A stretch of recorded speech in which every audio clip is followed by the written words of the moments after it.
میں نے اپنی منگیتر کے مشورے پر ایک بہت ہی امیر بیوہ کو اپنی محبت کے جال میں پھنسا لیا تھا۔ اب وہ مجھ پر زور ڈال رہی تھی کہ میں اس کے ساتھ جلد سے جلد شادی کر لوں، مگر اب میری منگیتر اقرا بن پانی کی مچھلی کی طرح تڑپ رہی تھی۔ میرے آگے ہاتھ جوڑتی تو کبھی میرے پاؤں پڑتی کہ میں افشاں کے ساتھ شادی نہ کروں۔ اس نے جب سے افشاں کے حسن کو دیکھا تھا وہ تو ڈر کر ہی رہ گئی تھی کہ کہیں میں سچ میں ہی اس سے محبت نہ کر بیٹھوں۔ میں نے بار بار اس کو یقین دلایا کہ ایسا کچھ بھی نہیں ہوگا، میں فقط اسی کو چاہتا رہوں گا۔ اقرا نے مجھ سے کئی قسمیں لیں اور کئی وعدے لیے کہ میں اسی کا ہی ہو کر رہوں گا، تب کہیں جا کر وہ میری اس شادی پر رضامند ہوئی تھی۔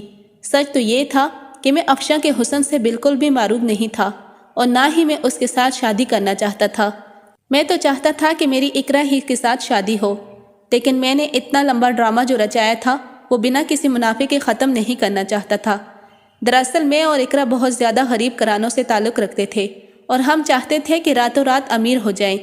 اقرا کے بہت سے شوق تھے جو میں پلک جھپکنے سے بھی پہلے پورے کرنا چاہتا تھا۔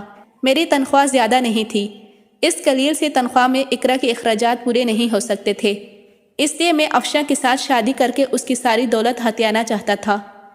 میں نے اقرا کی مخالفت کے باوجود افشاں کے ساتھ شادی کر لی تھی۔ میں نے اسے پیار کے جانسے میں لے کر اس کی ساری جائیداد ہتھیانے کی کوشش کی تھی۔ وہ مجھ سے اس قدر محبت کرتی تھی کہ میری خوشی کی خاطر کسی حد تک جانے کے لیے بھی تیار تھی۔ میں یہ اکثر سوچا کرتا تھا کہ اگر اقرا میری زندگی میں نہ ہوتی تو افشاں کا مل جانا کسی غنیمت سے کم نہیں تھا، مگر میری آنکھوں پر تو اقرا کی محبت کی پٹی بندھی ہوئی تھی۔ میں اقرا کو دیوانوں کی طرح چاہتا تھا۔ افشاں کی جگہ اپنی تصور کی آنکھ سے اقرا کو اس گھر میں چلتے پھرتے دیکھتا تھا۔ سارا دن افشاں سے نظریں بچا بچا کر اسے فون کیا کرتا تھا۔ ایک دو بار افشاں کو مجھ پر شک بھی ہو گیا تھا۔ وہ بولی، سارا دن آپ کس کے ساتھ باتیں کرتے رہتے ہیں؟ میں نے اپنی سمجھداری سے افشاں کی بات پلٹا دی تھی۔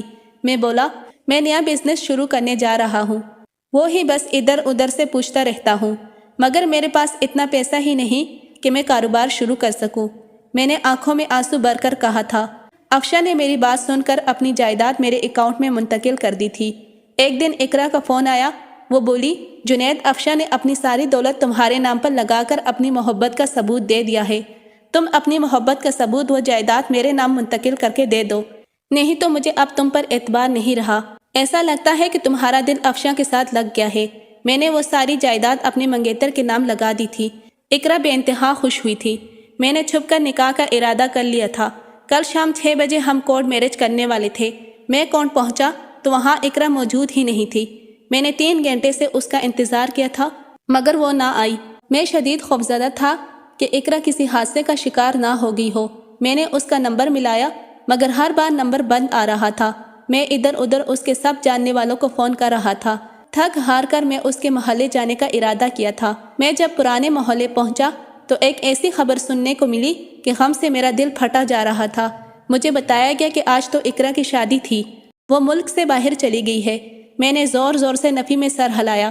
میں یہ بات ماننے کو ہرگز تیار نہیں تھا کہ میرے ساتھ کبھی ایسا بھی ہو سکتا ہے۔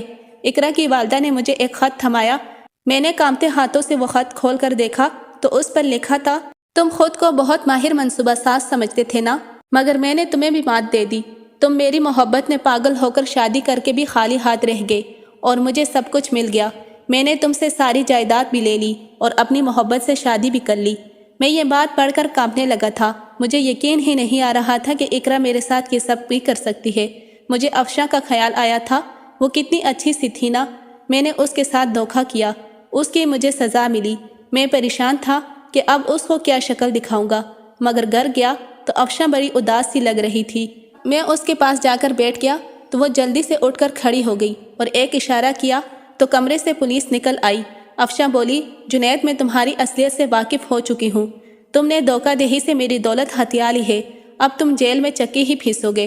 میں زاروں کی طرح رونے لگا تھا۔ میں بولا، افشاں، میں شرمندہ ہوں، مجھے ایک موقع تو دے دو۔ افشاں نے نفرت سے منہ پھیر لیا تھا۔ لالچ کے اس کھیل میں خالی ہاتھ رہ گیا تھا۔ میں نے جو گڑھا افشاں کے لیے کھودا تھا اس میں خود ہی گر گیا تھا۔